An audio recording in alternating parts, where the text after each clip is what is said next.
सवाल है लो क्या है। जवाब है लो एक है। सवाल है हम यहाँ क्यों इकट्ठा हुए हैं। जवाब है हम यहाँ हमारे अनंत रचयिता का ध्यान एवं उनसे प्रार्थना करने के लिए इकट्ठा हुए हैं।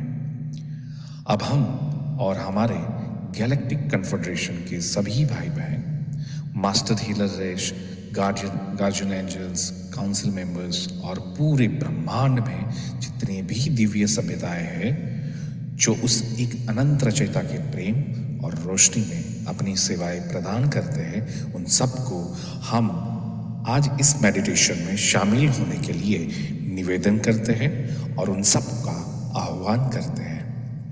आज हम सब मिलकर जितने भी लोग आज मेडिटेशन कर रहे हैं उनको, उनके परिवार को और सभी सदस्यों को और वो सभी परिजनों को जिन्हें वो प्रोटेक्ट करना चाहते हैं, उन सबको हम अनंत रचयिता के प्रेम और रोशनी से शुद्ध करते हैं और उस सभी लोगों के आसपास और उनके घरों के आसपास उस अनंत रचयिता के प्रेम और रोशनी का एक बहुत बड़ा सुरक्षा घेरा बनाते हैं, जिसमें किसी भी प्रकार के विचार या व्यक्ति जो सिर्फ खुद की सेवा में कार्यरत हो, उन सभी व्यक्ति या विचारों को इस घेरे में आने से बिल्कुल प्रतिबंधित करते हैं, क्योंकि लो एक है।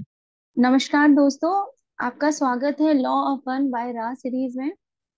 लॉ ऑफ वन यानी एक का कानून, या कह लीजिए एक का ज्ञान, या कह लीजिए एक के तरीके। सेशन 13, सत्र 13, जनवरी 1981। इस किताब में दी गई सभी जानकारियां आप जान भी सकते हैं, मान भी सकते हैं, नजरअंदाज भी कर सकते हैं, या सिरे से खारिज भी कर सकते हैं। यह आपका फ्री विल है जो आपको अनंत रचयिता ने दिया है। तो जैसा कि रा कहते हैं, मैं अनंत रचयिता के प्रेम और प्रकाश में मैं आपका स्वागत करता हूँ। डॉन डॉन कहते हैं, सबसे पहले मैं माफी मांगना चाहूंगा क्योंकि पिछले कुछ सत्र में मैंने काफी बेवकूफी भरे सवाल पूछे हैं। हम ऐसा मानकर चल रहे हैं, यह हमारे लिए गर्व और निष्ठा की बात होगी कि हम भी एक के कानून के विनम्र दूत बन जाएं।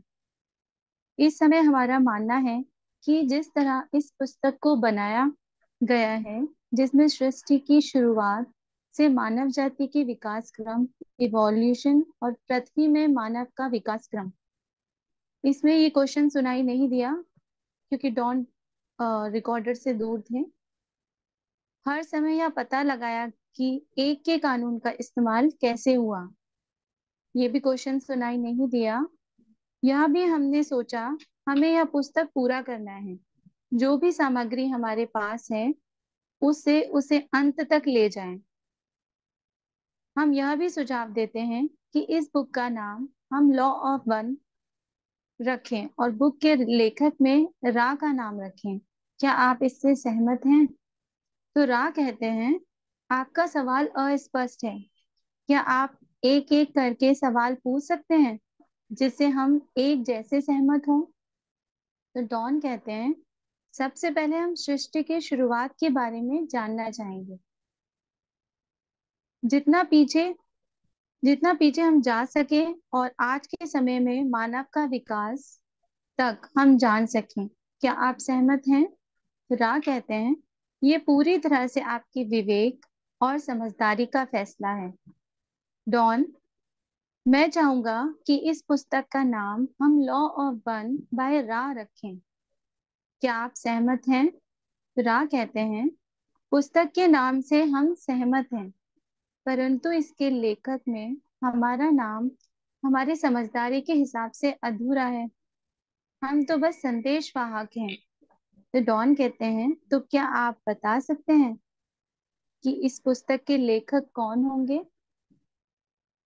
रा कहते हैं, हम तो सिर्फ विनती कर सकते हैं कि आपकी विवेक समझदारी की सलाह से यदि आप रा के नाम के साथ लॉ ऑफ वन के विनम्र दूत जोड़ दें तो बेहतर होगा। डॉन कहते हैं, धन्यवाद। क्या आप हमें बता सकते हैं कि सबसे पहली ज्ञात वस्तु इस रचना में क्या थी? रा कहते हैं सबसे पहले ज्ञात वस्तु इस रचना में अनंतता है या अनंतता ही रचना है। डॉन कहते हैं यदि सबसे पहली वस्तु अनंतता थी तो क्या हम इसी अनंतता का हम अनुभव ले रहे होते हैं? अगला कदम या अगला विकास क्या था? रा कहते हैं अनंतता जागरूक हो गई थी, यही अगला कदम था। डॉन, इसके बाद क्या हुआ था? तो रा कहते हैं इस जागरूकता के कारण अनंतता का ध्यान अनंत ऊर्जा की ओर केंद्रित हुआ। इसे आप कई नामों से जानते हैं, जैसे कि लोगोस या प्रेम। रचयिता ने जब एक जागरूक या जागरूक सिद्धांत के रूप में इस अनंतता पर ध्यान केंद्रित किया, तब वह अनंत बुद्धिमानिता बन गई। डॉन, क्या आप अगला कदम बता सकते हैं? तो रा कहते हैं पहला कदम अभी भी है आपके इस स्थान समय के माया जाल में कि वह रचना के कार्य को करता ही चला जा रहा है। अगला कदम रचनात्मक सिद्धांत के लिए एक अनंत प्रक्रिया है जो कि अपने मौलिक प्राइमल विकृतियों और स्वतंत्र इच्छा से एक के कानून का पालन करता है। इस प्रकार कई कई तरह के आयाम और अनंत रचना संभव है। यह ऊर्जा जो अनंत बुद्धिमानिता से चलती है, उस पर रचयिता अपना सारा ज्ञान उड़ेल देता है। इस कारण अलग अलग पैटर्न बनते चले जाते हैं जो कि होलोग्राफिक हैं। वे प्रकट होते हैं एक रचना की तरह, बिना यह परवाह किए कि यह ऊर्जा किस दिशा में जा रही है। यह ऊर्जा के पैटर्न तब तक अपनी स्थानीय लय और ऊर्जा क्षेत्रों को नियंत्रित करना शुरू कर देते हैं। इस प्रकार आयामों और ब्रह्मांड का निर्माण होता है। तो डॉन पूछते हैं फिर क्या आप बता सकते हैं कि यह आकाशगंगा और ग्रह प्रणाली प्लैनेटरी सिस्टम कैसे बने थे? रा कहते हैं आपको इस प्रश्न में कल्पना की बड़ी छलांग लगानी होगी। पिछले प्रश्न में ब्रह्मांड अभी भौतिक रूप से पैदा नहीं हुआ था। यह ऊर्जाएं बड़ी बुद्धिमानी से अपनी अपनी बुद्धि का उपयोग कर अलग अलग पैटर्न बनाना शुरू करती हैं। जब यह पैटर्न बनाना शुरू करती हैं, तो एक जगह फोकस होने के कारण वह वहीं इकट्ठा होना शुरू हो जाती है। एक जगह इकट्ठा होने के बाद वह रचनात्मक सिद्धांत यानी कि वो रचयिता की सोच और उसके कानून का इस्तेमाल करके आगे चलकर खुद सह रचयिता बन जाती हैं। प्रकाश का सिद्धांत ही रचयिता का बुनियादी संरचना होता है। इसी को रचयिता का प्रेम कहते हैं। यही कांपता हुआ प्रकाश बिल्डिंग ब्लॉक्स कहलाता है, जिसके कारण भौतिक पदार्थ बनना शुरू होते हैं। यह प्रकाश जो कि बुद्धिमान होता है और पूरी ऊर्जा से भरा होता है, यह खुद ही अपने आप को रचनात्मक रूप से इस्तेमाल करते करते अपनी ही रचना को बनाना शुरू कर देते हैं। इस प्रकाश के प्रेम के अपने अपने तरीके होते हैं जो कि पूरी अनंतता के अंदर यह एक सीधी रेखा में चलना शुरू होते हैं।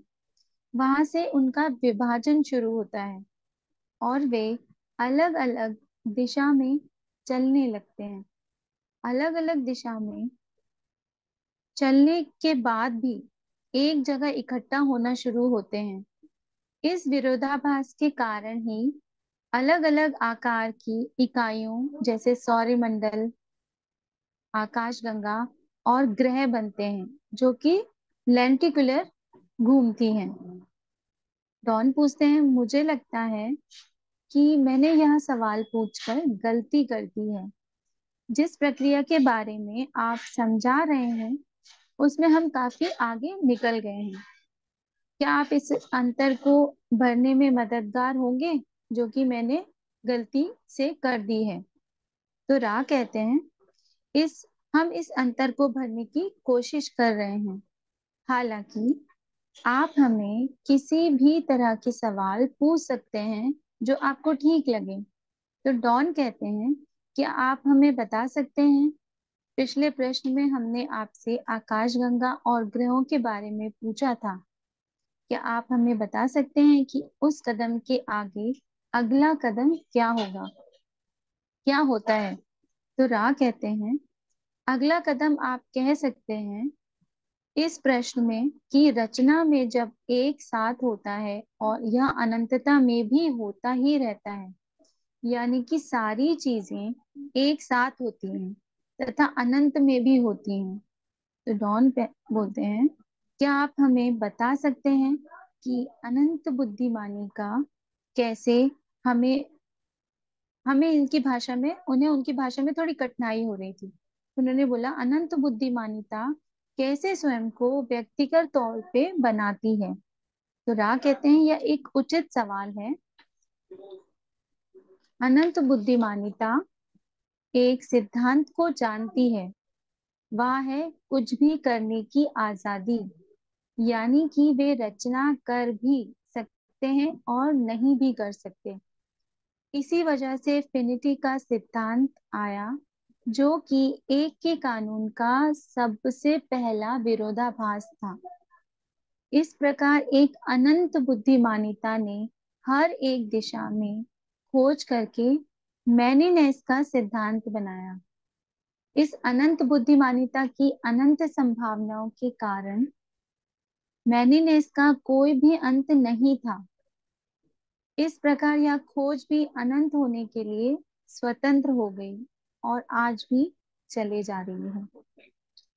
डॉन पूछते हैं आकाशगंगा जिसमें हम रह रहे हैं, जो कि अनंत बुद्धिमानिता से बनी है, क्या यह रचयिता के पूरी बुद्धिमानी का सिर्फ एक हिस्सा है? तो रा कहते हैं आकाशगंगा और इसकी सारी वस्तुएं जिसके बारे में आप अवेयर हैं, अवगत हैं, यह सब अनंत बुद्धिमानिता के अंदर बना हुआ एक छोटा सा हिस्सा है।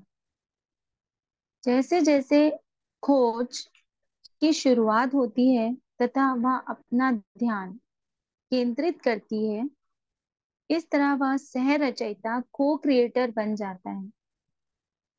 किसी अनंत बुद्धिमानिता का उपयोग करके उनमें से छोटे छोटे हिस्से अपना एक ब्रह्मांड बनाते हैं तथा अपनी स्वतंत्र इच्छा के बहाव के रिदम को बनाकर चलती है और अनंत संभावनाओं को जन्म देती है।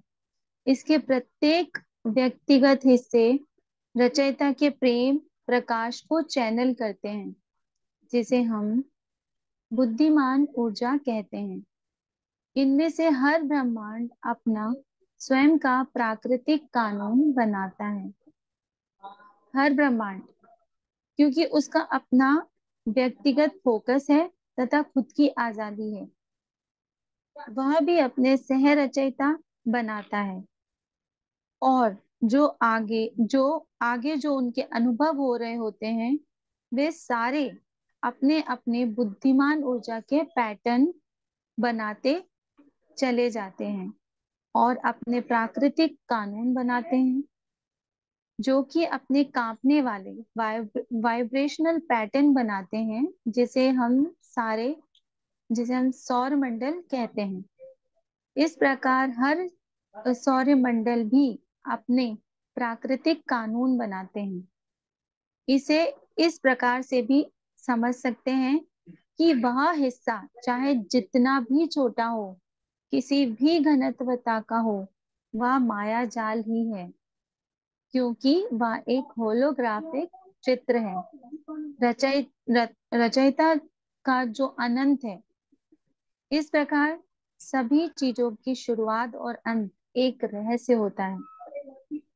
डॉन पूछते हैं क्या आप बता सकते हैं कि अनंत बुद्धिमानिता के व्यक्तिगत हिस्सों ने कैसे हमारे आकाशगंगा को बनाया? प्रश्न सुनाई नहीं दिया। उ, बनाया कि उसी हिस्से से हमारे ग्रह प्रणाली प्लैनेटरी सिस्टम को बनाया गया। यदि ऐसा है तो यह कैसे हुआ? तो रा बताते हैं, शायद हमने आपका सवाल गलत समझा या फिर हमने इसका जवाब दे दिया है। क्या फिर से ये सवाल पूछ सकते हैं? तो डॉन बोलते हैं, सबसे पहले हम पूछना चाहेंगे कि जिस ग्रह प्रणाली में हम हैं वह कैसे विकसित हुआ? क्या यह सब एक ही बार में बन गया था? पहले हमारे सूर्य बना और वह सुनाई नहीं दिया, बना। तो रा कहते हैं, यह प्रक्रिया बड़े हिस्से में माया जाल के छोटे हिस्से तक हुई हुई है। जैसे सहरचेता ने फोकस करके अपनी आकाशगंगा बनाई, इससे ऊर्जा के जो पैटर्न बने, उन ऊर्जा के पैटर्न से आगे अपना फोकस विभिन्न दिशा में लगाकर अनंत बुद्धिमानिता की सचेत जागरूकता कॉन्शियस अवेयरनेस का इस्तेमाल किया गया। इस प्रकार यह सौर मंडल जहां आप रह रहे हैं, इसने भी अपने पैटर्न बनाए, लय बनाया और अपनी प्राकृतिक कानून बनाए, जो अपने आप में अनूठा है। हालांकि यह प्रगति आकाशगंगा के कुंडलीदार ऊर्जा से सूर्य के कुंडलीदार ऊर्जा तक गई, फिर सारे ग्रहों के कुंडलीदार ऊर्जा तक गई, जिससे उस ग्रह की पहली घनत्वता में जागरूकता या चेतना आई। डॉन कहते हैं, क्या आप हमें बता सकते हैं इस ग्रह के पहले घनत्वता के बारे में? रा कहते हैं, हर चरण में हमें याद दिलाती है कि बुद्धिमानिता बस एक जागरूकता है, जानकारी है रचयिता के सारे कानूनों की। किसी भी ग्रह के वायुमंडल में हर चीज की शुरुआत एक धमाके से होती है और वो ऊर्जाएं अपने अनंतता में दिशाहीन, अनडायरेक्टेड और अनियमित रैंडम होती हैं। आपकी भाषा में यह आत्म जागरूकता सेल्फ अवेयरनेस का ध्यान केंद्रित करती हैं, यानी वह अपने आप को जानने की कोशिश करती हैं। इस प्रकार लोगोस मूव करते हैं। इस धमाके से अंधेरे में जो रोशनी आती है, सह रचयिता ने जो पैटर्न बनाए होते हैं और जो उसके कंपनता का लय होता है, यह सब एक तरह का अनुभव होता है। इन सबसे पहले घनत्वता की शुरुआत होती है, जो कि चेतना की घनत्वता होती है। इसी वजह से खनिज पदार्थ, मिनरल्स और पानी का जन्म इस ग्रह में होता है, जो आग और हवा से जागरूकता सीख रहे होते हैं। यही पहली घनत्वता होती है। तो डॉन कहते हैं, क्या पहली घनत्वता और अधिक जागरूकता के लिए प्रगति करती है? तो रा कहते हैं, ये जो कुंडलीदार ऊर्जा होती है, जिसमें प्रकाश की विशेषताएं होती हैं, वो सीधी रेखा में चलती है, पर साथ में गोल गोल घूमती भी है। इस प्रकार ये कुंडलीदार ऊर्जा से वेक्टर बनता है, जो ऊपर की तरफ बढ़ते हुए अनंत बुद्धिमानिता की ओर बढ़ जाती है। इस प्रकार पहली घनत्वता की सोच हमेशा दूसरी घनत्वता के सबक सीखने की तरफ जाती है, जिससे वे अपनी इच्छा से आगे ही बढ़ते चले जाते हैं, यानी उनका विकास होता है, ना कि विघटन या अनियमित परिवर्तन। तो डॉन कहते हैं, क्या आप बता सकते हैं कि विकास, ग्रोथ का क्या मतलब होता है? रा कहते हैं, कल्पना करिए, यदि आप कर सकें, कल्पना कीजिए यदि आप कर सकें, पहली कंपनता के खनिज पदार्थ या पानी का जीवन और दूसरी घनत्वता के पहले प्राणी के बीच में अंतर। ये गतिविधि मूवमेंट पहली घनत्वता से होती है और ये आगे चलना शुरू कर देती है। यही गतिविधि दूसरी घनत्वता की विशेषता होती है कि वो प्रकाश की ओर बढ़ने का प्रयास करता है, विकास करता है। डॉन कहते हैं प्रकाश की ओर बढ़ने का प्रयास, इसका क्या मतलब है? तो रा कहते हैं इसका एक साधारण उदाहरण है दूसरी घनत्वता के विकास की, जो कि प्रकाश की ओर बढ़ने का प्रयास करती है, कि जैसे यदि आप एक पत्ते को देखें तो आप पाएंगे कि ये प्रकाश की ओर बढ़ता है। तो डॉन बोलते हैं क्या पहली और दूसरी घनत्वता के बीच कोई भौतिक अंतर है? उदाहरण के तौर पर यदि हम दूसरी घनत्वता का ग्रह और पहली घनत्वता का ग्रह दोनों को यदि साथ साथ रख कर देखें तो मेरे आज की परिस्थिति में क्या हम इन दोनों को देख सकते हैं? क्या दोनों दिखेंगे? तो रा कहते हैं ये सही है, आपके घनत्वता के सारे अष्टक ऑक्टेव में ये स्पष्ट रूप से दिखेंगे, परंतु उसके आगे चौथी से लेके सातवीं घनत्वता अपने आजादी का उपयोग करके चुनते हैं कि वो दिखाई दे या दिखाई ना दे। तो डॉन कहते हैं फिर किस तरह दूसरी घनत्वता का विकास तीसरी घनत्वता में होता है? रा कहते हैं दूसरी घनत्वता तीसरी घनत्वता की ओर बढ़ने का प्रयास करता है, जो कि आत्म चेतना सेल्फ कॉन्शियसनेस या आत्म जागरूकता सेल्फ अवेयरनेस की घनत्वता होती है। आगे बढ़ने का प्रयास उच्चतर दूसरी घनत्वता के रूप में होता है। जब वो किसी तीसरी घनत्वता के प्राणी के संपर्क में आता है और आत्म जागरूक सेल्फ अवेयर होता है, इस तरह वो तीसरी घनत्वता में प्रवेश करने के लिए तैयार हो जाता है। जैसे ही वो तीसरी घनत्वता में जन्म लेते हैं उनमें आत्मा आ जाती है और वे मन, शरीर, आत्मा, परिसर यानी कॉम्प्लेक्स बन जाते हैं। तो डॉन कहते हैं इस समय हमारा ग्रह किस घनत्वता में है?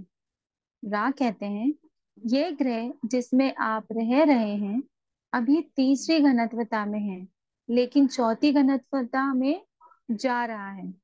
इसी कारण कटाई के समय थोड़ी दिक्कतें आएंगी। तो डॉन कहते हैं तीसरी घनत्वता का ग्रह चौथी घनत्वता का ग्रह कैसे बनता है? राज जवाब देते हैं ये आज का अंतिम सवाल होगा। जैसा कि हम कह रहे हैं चौथी घनत्वता जब करीब होती है और अंतिम घंटे की तरफ बढ़ती है तब घड़ी अपने आखिरी घंटे पर प्रहार यानी स्ट्राइक करती है। तब तीसरी घनत्वता का ग्रह और तेजी से कांपना वाइब्रेट करना शुरू करता है। इस वजह से तीसरी घनत्वता का ग्रह अगली घनत्वता की कंपनता में जाने की कोशिश करता है, उस सांचे में ढालने की कोशिश करता है, लेकिन उस ग्रह में रहने वालों की विचार रूप थॉट फॉर्म इस परिवर्तन काल ट्रांजिशन पीरियड में, चाहे वो एक व्यक्ति की सोच हो चाहे पूरे समाज की सोच हो, एक जगह ना होकर अस्त व्यस्त स्कैटर्ड होती है। इस वजह से यहाँ जो प्रेम की कंपनता का प्रवेश हो रहा है, जिसे आपके लोगों द्वारा समझदारी की कंपनता भी कहते हैं, ये आज के समाज में इतनी प्रभावी नहीं है। इसलिए कटाई कुछ इस तरह से होगी कि आप में से बहुत सारे लोग तीसरी घनत्वता को दोहराएंगे। इस समय आपके ग्रह में घुमक्कड़ वे सारे गुरु और कई सारे दक्ष लोगों ने पूरे प्रयास किए कि कटाई ज्यादा से ज्यादा हो, फिर भी काफी कम लोगों की कटाई हो पाएगी। ये सत्र यहीं पे समाप्त होता है। आदरणीय दोस्तों, आदरणीय। मैं अपना एनर्जी फील्ड सुरक्षित कर रहा हूं। मैं अपना ऑरा लॉक कर रहा हूं। मेरे शरीर, दिमाग, आत्मा और मेरा पूरा एनर्जी फील्ड अनंत रचयिता के असीम दिव्य प्रेम और रोशनी में हमेशा के लिए सुरक्षित है। अनंत रचयिता के असीम प्रेम और अनंत रोशनी से बना हुआ मजबूत सुनहरा कवच, जिसमें अनंत ब्रह्मांडों की शक्तियां समाहित है, ऐसा कवच मैंने धारण कर लिया है। ये सुनहरे सुरक्षा कवच के माध्यम से मेरे घर के तमाम सदस्य और मेरा घर संपूर्ण रूप से सुरक्षित है। जो अनंत रचयिता के प्रेम और प्रकाश में अपनी सेवाएं प्रदान करते हैं, ऐसे ब्रह्मांड की सभी दिव्य सभ्यताओं और मेरे सभी शुभ चिंतक जो मेरे लिए दिव्य प्रेम और शुद्ध पवित्र मन से जो मुझे आशीर्वाद देना चाहते हैं, वो तमाम दिव्य पवित्र चेतनाओं को मैं परमिशन देता हूँ कि जो मेरे साथ दिव्य रूप से कनेक्ट हो सके। बाकी तमाम प्रकार के वस्तु, विचार, व्यक्ति जो खुद की सेवा में ही कार्यरत हो, ऐसे अपवित्र भावनाओं से मेरे एनर्जी फील्ड में आना चाहे, उन तमाम एंटिटी या विचारों के उन रूपों को मैं प्रतिबंधित करता हूँ, क्योंकि ये मेरी फ्री विल है और यही अनंत रचयिता के एक का कानून है। I am protected, I am protected, I am protected. Thank you so much.